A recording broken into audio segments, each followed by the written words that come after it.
Hair brush করলে এবং শাওয়ারের সময় এত বেশি চুল পড়ে, ভেবেই পাচ্ছিলাম না কি করব। এত উপাদানের হেয়ার অয়েল ব্যবহার করেও কোনো রেজাল্ট পাচ্ছিলাম না। এই চুল পড়া নিয়ে অনেক টেনশন আর ডিপ্রেশনে পড়ে যাচ্ছিলাম। তাই এবার অনেক খোঁজাখুঁজি পরে আমি কসপ্রফের এই হেয়ার কম্বোটি নিয়ে নিলাম। এই কম্বোটিতে আছে coconut oil, castor oil, rosemary essential oil আর আছে rosemary onion hair fall control shampoo. এইখানে আমি 2 চামচ কোকোনাট অয়েল, 1 চামচ ক্যাস্টর অয়েল আর 2-3 ফোঁটা রোজমেরি এসেন্সিয়াল অয়েল মিক্সড করে আমার চুলে ভালোভাবে অ্যাপ্লাই করে নিব। আর এটার রেজাল্ট সত্যিই অসাধারণ ছিল। মাত্র 7 দিন ব্যবহার করেই আমি অনেক ভালো একটা রেজাল্ট পেয়েছি। একদম অনেস্টলি বলছি, এই কম্বোটা ব্যবহারের ফলে আমার চুল পড়া অনেক কমে গিয়েছে।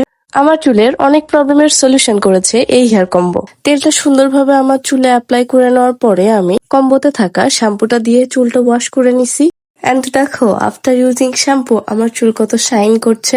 তাই আমি ভাবলাম তোমাদের সাথে শেয়ার করি। তো আমার মতো তোমরা যারা চুল নিয়ে অনেক প্রবলেমে আছো, টেনশন করছো, হেয়ার ফল হচ্ছে, হেয়ার ড্যামেজ হয়ে যাচ্ছে, তোমরা একবার হইলেও কসপ্রফের এই হেয়ার কম্বোটা ইউজ করে দেখতে পারো। আশা করি তোমাদের অনেক ভালো লাগবে।